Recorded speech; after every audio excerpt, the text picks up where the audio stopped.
तो जो पहली चीज इसमें हम लोग देखेंगे सेट थ्योरी देखेंगे, उसके बाद हम इनइक्वालिटी देखेंगे। हम अपने ही तरीके से पढ़ाएंगे, चैप्टर्स थोड़े देर बाद देखेंगे किस तरीके से जा रहा है, क्योंकि एनसीईआरटी जो है वो आपको पता है रैंडमली दिया है। तो सबसे पहले क्या देखेंगे, सेट थ्योरी देखेंगे। उसके बाद सेट थ्योरी में ही इनइक्वालिटी अपन देख लेते हैं, वे भी कर मेथड वगैरह देख लेंगे, ताकि आगे जाके उसको जब जरूरत पड़े तो ज़्यादा वो जो लंबे वाले मेथड्स है उसका इस्तेमाल ना करना पड़े, हमें डायरेक्ट अपना सॉल्यूशन लिखने आना चाहिए। ठीक है, तो पहला चैप्टर क्या देखेंगे, सेट थ्योरी। लिखे भैया set theory.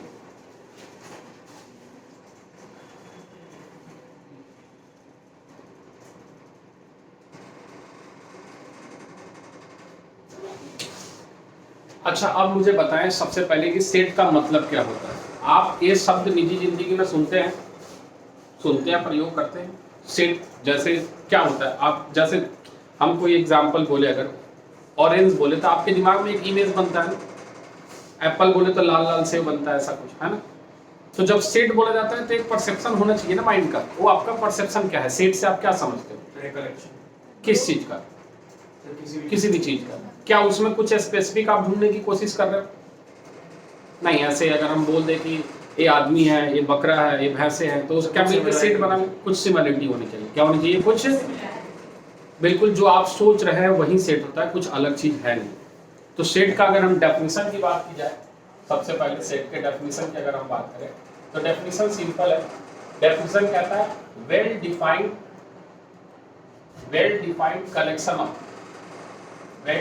Collection of same type of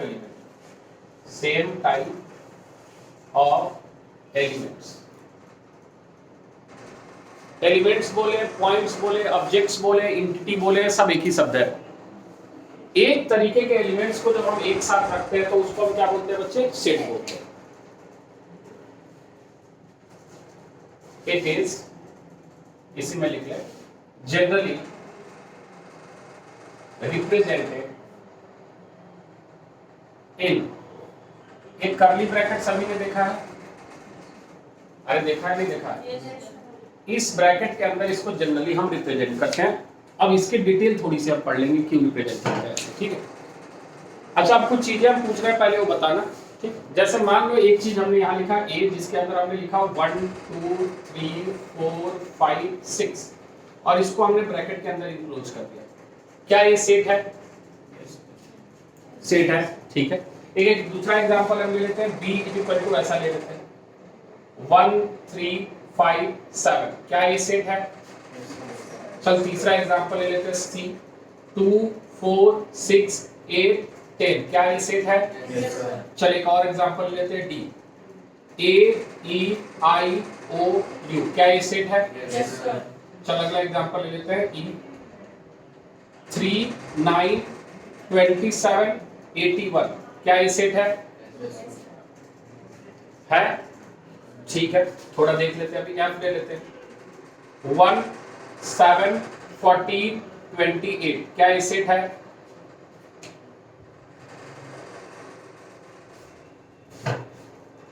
नहीं। कौन कौन सा नहीं दिख रहा है? कौन कौन सा है जो आपको नहीं दिख रहा है? f नहीं दिख रहा, बाकी सब सेट दिख रहा है। ओके, ठीक। इसको इधर रुकेगा, थोड़ा इधर आएगा। अब हम आ जाते हैं रिप्रेजेंटेशन ऑफ सेट। किसमें?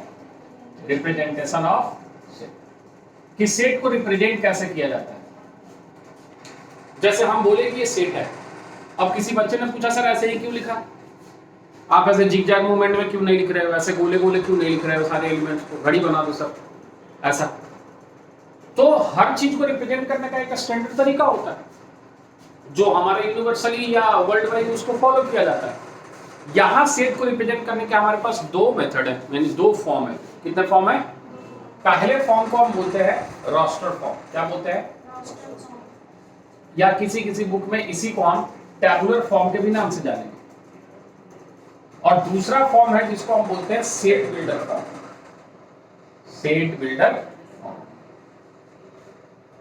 हम इसके डेफिनेशन नहीं लिखवाने वाले, ठीक है। मैक्सिमम डेफिनेशन बिल्कुल बहुत कम, जितना जरूरत है उतना ही लिखवाएंगे। समझ में आ रहा है? रोस्टर फॉर्म क्या कहता है? कहता है कि इस फॉर्म में जब हम सेट को रिप्रेजेंट करते हैं तो सारे एलिमेंट्स को हम कॉमा से सेपरेट करते हैं और एक कर्ली ब्रैकेट के अंदर उसको क्या कर देते हैं? इंक्लोज कर देते हैं। तो क्या इस सारे को देख के आपको किसका फील आ रहा है? Roster form. यस और नो? इसी चीज को सेट बिल्डर फॉर्म में कैसे लिखेंगे उसकी चर्चा करेंगे। अब कुछ बच्चों ने कहा कि सर ये सेट नहीं है, कौन सा? F1।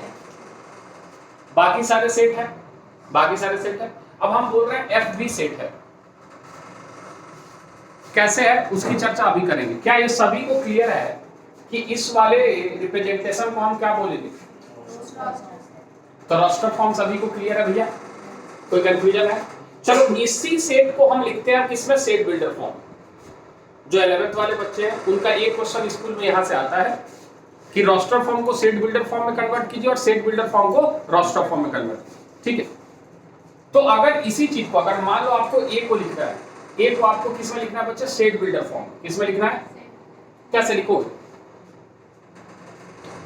लिखने का तरीका पहली बार पढ़ रहे हैं ना, तो नहीं पता लिखने का तरीका। तुम दोनों को पता है कैसे लिखेंगे? कैसे? भूल गए? अच्छा भूल गए। तो इसी चीज को अगर हम स्टेटमेंट या एक्सप्रेशन में लिख दें तो उसी को हम क्या बोलते हैं? सेट बिल्डर फॉर्म बोलते हैं। यानी जो रोस्टर फॉर्म का जो इंफॉर्मेशन है उसी चीज को हमें कैसे लिखना है? स्टेटमेंट में। कैसे लिखना है? तो ऐसे नहीं लिख देंगे सर ये नेचुरल नंबर है। इसको लिखने का एक प्रॉपर अरेंजमेंट है, प्रॉपर तरीका है। वो कैसे लिखेंगे वो समझ कि ए के अंदर कोई एक एलिमेंट है एक्स। क्या एलिमेंट है? आप X Y Z U B कुछ भी मान सकते हो आपकी मर्जी। एक्स एक एलिमेंट्स है जहां x belongs to natural number. x belongs to क्या बच्चे? लेकिन नेचुरल नंबर तो सर बहुत सारा होता है ना, ये तो 6 तक ही है। तो x belongs to natural number है और a लेस देन कितना है? 7। क्या ये बात समझ में आई सभी को? इसमें कोई कंफ्यूजन है तो बताओ। अरे इसमें कोई कंफ्यूजन है क्या? क्लियर है कैसे लिख रहा है? पक्का? नहीं आ रहा तो पूछेगा। आ रहा है सभी को? चलिए अब b को अगर हमें लिखना है, किसको लिखना है? तो ये आपको क्या दिख रहा है? ऑड नंबर दिख रहा है। क्या दिख रहा है? तो जरूरी नहीं है x हमने बोला y डाल दे, स्लैश डाल दे और यहां बोल दे y is odd number, y is, और यहां लिख दे y लेस देन 9। क्या ये बात समझ में आ रहा है? और भी लिख सकते हो, यहां पे लिख सकते हो y less than equal to 7। अगर इक्वल टू लगा दो तो 7 लिख दो, इक्वालिटी अगर होल्ड करता है। अच्छा ये ग्रेटर देन लेस देन आता है? आता है, अभी बता भी देंगे आप जिनको नहीं आता है। अच्छा अब c को क्या लिखें, कोई बताएगा? ए इवन नंबर है। क्या है? अब दूसरा तरीका से दिखा रहे हैं तुम्हें जो नहीं दिख रहा है कि ये 2 का मल्टीपल है। क्या है? 2 का। तो इसको हम ऐसे भी लिख सकते हैं और इवन नंबर को हम 2 का मल्टीपल ही लिखते हैं। याद कर, इवन नंबर को हम 2n से रिप्रेजेंट करते हैं और ऑड नंबर को 2n + 1 से रिप्रेजेंट करते हैं। यूक्लिड डिवीजन लेमा 10th में थोड़ा मोड़ा पढ़ा हो अगर याद हो तो, है ना? तो x को हम ऐसे लिख सकते हैं x = 2n। क्या लिख सकते हैं? n की वैल्यू 1 रखेंगे तो 2 मिलेगा, 2 रखेंगे तो 4, 3 रखेंगे तो 6। यानी आप n रख रहे हो नेचुरल नंबर। क्या रख रहे हो? समझ रहे हो? n क्या रख रहे हो आप? लेकिन क्या नेचुरल नंबर तो बहुत सारा है, तो n आप हमेशा रख रहे हो 1 से लेके 5 के बीच में। 1 से लेके किसके बीच में बच्चे?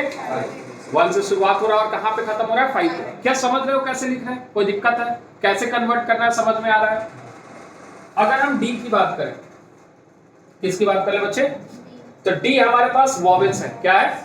तो आपकी इच्छा है लिख दो x और यहां लिख दो x is vowels of English alphabet. Vowels of English alphabet. क्या ये बात समझ में आ गई? अच्छा d के बाद e। e किसी को कुछ दिख रहा है पैटर्न के? आपने बोला ऐसे 3 का मल्टीपल। अगर 3 का मल्टीपल है तो 6 कहां है? 12 कहां है? 15 कहां है?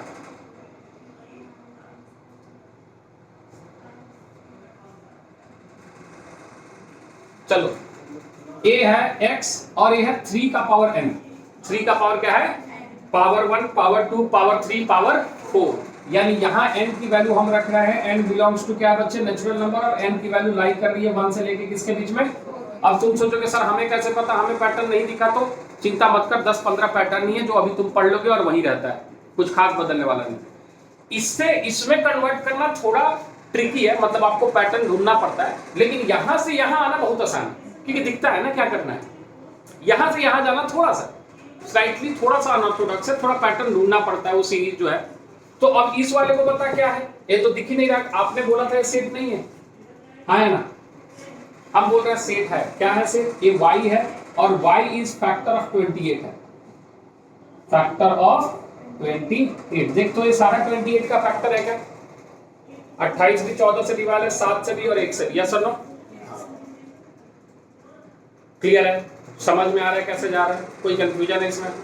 ये आपका सेट और उसका रिप्रेजेंटेशन। क्या हुआ? सेट और उसका। अब कुछ सिंबल लिख देते हैं अगर आपको नहीं पता है तो। उम्मीद करते हैं वैसे तो पता होना चाहिए कि अगर कहीं n हो तो n किसको रिप्रेजेंट करता है? सेट ऑफ नेचुरल नंबर्स को। सेट ऑफ नेचुरल नंबर, ठीक है। n के बाद आ जाता है q। q रिप्रेजेंट करता है किसको? Set of rational number. Rational number जानते हैं ना सभी लोग? q के बाद आता है q प्लस, ये आपको set of positive rational number, positive rational number. फिर आ जाता है q माइनस, क्या बोलोगे? Set of negative rational number, ठीक है। उसके बाद आप ले सकते हो z। z और i दोनों बोले जाते हैं। z का मतलब है set of integer, set of integer. तो z प्लस अगर लिखा है तो पॉजिटिव इंटीजर, और z माइनस लिखा है तो नेगेटिव। कहीं w दिखे तो ये दिखाएगा आपको होल नंबर। क्या बताएगा बच्चे? ओके। और क्या बोल सकते हैं? और कोई जो छूट रहा? इरेशनल तो नहीं होता, आर रेशनल ले सकते हो, ठीक है। आर को आप बोलेगे सेट ऑफ रियल नंबर। क्या बोलेगे बच्चे? Set of real. इसी में अगर आर प्लस दिया रहे तो ये पॉजिटिव रियल नंबर हो जाएगा। क्या हो जाएगा? और आर माइनस दिया रहे तो ये क्या हो जाएगा? Negative real. ठीक है, इतनी बात क्लियर है? कोई कंफ्यूजन इसमें? हम ओपन इंटरवल, क्लोज इंटरवल और बिलोंग्स टू भी बता देते हैं, इसलिए इसको फटाफट जितनी जल्दी लिख सकते हैं।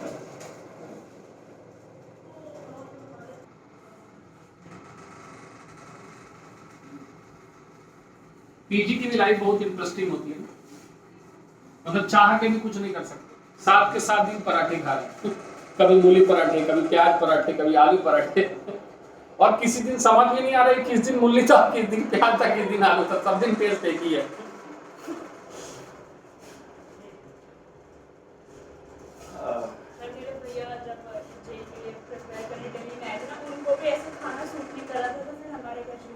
हाँ ऐसा ही होता है, सही होता है।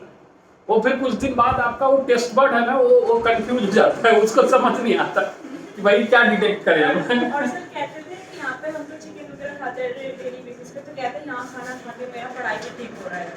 हाँ ऐसा होता है, अगर आपका मन शांत रहे। जैसे मान लो कि आप पीजी का या कहीं का खाना खाते हो और आपको खाने की इच्छा जो है थोड़ी दूसरी है, तो आप दिन भर उसके बारे में सोचते रहते हैं कि काश चिकन मिल जाता, काश सोया चाप मिल जाता, ऐसा कुछ, ठीक है, काश पनीर मिल जाता, ऐसे तो दिमाग उधर जाता है। इसीलिए हम तो बच्चों को बोलते हैं कि अगर आप पढ़ रहे हैं और आपके दिमाग में चल रहा है कि मैगी खाना चाहिए, तो पहले उठ मैगी खा निपटा फिर बैठ पढ़ना, नहीं तो ना पढ़ पाएगा ना मैगी खा पाएगा। आज के जनरेशन का वो क्या बोलते हैं उसको, फेवरेट डिश है वो मैगी। हाँ उनका मतलब वो जब बिल्कुल मोक्ष की प्राप्ति होती है तो उन्हें मैगी खाना याद आता है, ठीक ऐसा है। चले, तो ये आपका सेट का हिस्सा नहीं, वैसे इनइक्वालिटी में पढ़ाएंगे, लेकिन अभी थोड़ा सा हम बता देते हैं आपको इंटरवल्स की कहानी, थोड़ा सा देख लें। वैसे ये पढ़ा होगा आपने 10th क्लास में थोड़ा मोड़ा, अगर अच्छे बुक्स आपने पढ़े हो तो। एक होता है ओपन इंटरवल, एक होता है क्लोज इंटरवल, ठीक है। तो हम सबसे पहले चर्चा कर लेते हैं ओपन इंटरवल। ओपन इंटरवल जैसे मान लीजिए हमारा बोले ऐसा रिप्रेजेंटेशन ऐसे कि कोई एलिमेंट x जो है वो a से b में बिलोंग कर रहा है, ऐसे इस वाले ब्रैकेट से अगर कहीं लिखा है ओपन इंटरवल, और इसको ऐसे भी लिखा जाता है a से b और ऐसा उल्टा। तो इसको अगर नंबर लाइन पे रिप्रेजेंट करें तो ऐसा है कि यहां कहीं a है, ओपन है, और यहां कहीं आपका क्या है बच्चे, b है। मतलब हमें सारी वैल्यू ले रहा है, सारी वैल्यू ले रहा है, लेकिन किसको नहीं ले रहा है, a और b को। यानी बेसिकली इसमें हम एक्सक्लूड कर देते हैं एंड पॉइंट को, इसको एंड पॉइंट जो भी है उसको हम क्या कर देते हैं बच्चे, एक्सक्लूड कर देते हैं। ये आपका ओपन इंटरवल हो गया। रिप्रेजेंट करने का तरीका है जैसे 2 से लेके 10 तक नेचुरल नंबर, 2 से लेके 10 तक, तो आप 3 लोगे, 4 लोगे, 5 लोगे, 6, 7, 8, 9, 10 नहीं ले सकते, 2 नहीं ले सकते, क्लियर है। उसी तरीके से दूसरा आता है बच्चे क्लोज इंटरवल। तो क्लोज इंटरवल में एंड पॉइंट को भी हम क्या कर लेते हैं, इंक्लूड कर लेते हैं। यानी अगर आसान भाषा में बोले तो इंक्लूड एंड पॉइंट्स। तो सर रिप्रेजेंट करने का तरीका ऐसा, x बिलोंग्स टू a से b, ऐसा रेक्टेंगुलर ब्रैकेट सीधा घूम गया। यानी अगर इसको हम रिप्रेजेंट करें तो ऐसा कुछ है, ये डार्क सर्कल, इधर भी ये डार्क सर्कल, इधर की तरफ ऐसे जा रहा होगा, ठीक है। ये आपका a है और ये b है, यानी एक पूरी वैल्यू यहां से लेके ये b भी पूरी इंक्लूड हो जाएगी, जबकि यहां हम a और b को ओपन, छोटा सा सर्कल ओपन है, ये भरा हुआ नहीं, समझ में आ रहा है? तो इसको हम क्या बोलते हैं, क्लोज इंटरवल। फिर आता है सेमी ओपन सेमी क्लोज, मतलब एक ओपन एक क्लोज। तो अगर मान लो दिया है ओपन क्लोज इंटरवल, क्या दे दिया, ओपन क्लोज इंटरवल, तो एक तरफ ओपन और एक तरफ क्लोज रहा होगा, या क्लोज ओपन इंटरवल, यानी ऐसा कुछ है। ओपन क्लोज है तो ऐसा लिख देगा, x बिलोंग्स टू a से लेकर b तक ओपन और क्लोज। तो जब इसको रिप्रेजेंट करेंगे तो ऐसा, ये ओपन है तो यहाँ आपका ऐसा हो जाएगा ओपन, और अगर ये क्लोज है तो यहाँ आपका कैसा हो जाएगा, क्लोज। ये a है, ये b है, इधर से ऐसे शुरू करेंगे और b तक इंक्लूड करेंगे, बोलाया। और इसका अगला क्या लिख सकते हैं, क्लोज और ओपन, क्लोज ओपन इंटरवल। तो क्लोज ओपन इंटरवल कैसा होगा बच्चे, कैसे लिखे, यहां से x बिलोंग्स टू a से b, क्लोज और ओपन। नंबर लाइन पे रिप्रेजेंट करें तो यहाँ a हमारा डार्क सर्कल हो जाएगा और यहाँ आके वो ओपन हो जाएगा, ये मान लो b। तो यहाँ से ये हम शुरुआत करेंगे और कहाँ तक, यहीं तक आके। क्या ये बात समझ में आई? ओपन क्लोज क्लियर है, ओपन क्लोज क्लियर है। अच्छा, अब इसको हम थोड़ा सिंबल में लेके आ रहे हैं। जब भी हमें ओपन इंटरवल लिखना होगा, जैसे कोई वैल्यू किसी से छोटी है, तो हम ए वाला सिंबल इस्तेमाल करेंगे, x लेस देन a। ए हमेशा ओपन इंटरवल में लिखा जाएगा, किसमें लिखा जाएगा, लेस देन जहां भी रहेगा, या फिर x ग्रेटर देन a रहे केवल, तो ये किसमें लिखा जाएगा, ओपन इंटरवल, किसमें लिखा जाएगा। लेकिन अगर यहाँ पे ऐसा रहे x less than equal to a या x greater than equal to a, तो इसको आप किसमें लिखेंगे, क्लोज। फॉर एग्जांपल अगर दिया है x लाई बिटवीन 1 से लेके 3 के बीच में, किसके बीच में, तो इसको लिखेंगे x बिलोंग्स टू 1 से 3 क्लोज इंटरवल। क्या ये बात समझ में आ रहा है कि इक्वल टू लगा है, क्या लगा है।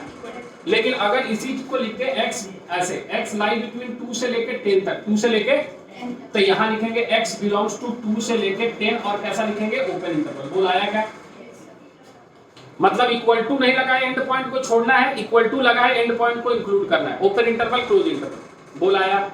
अरे नहीं आ रहा तो पूछेगा, आया नहीं आया, क्लियर है सभी को, कोई कंफ्यूजन है इसमें, नहीं, पक्का, नोट।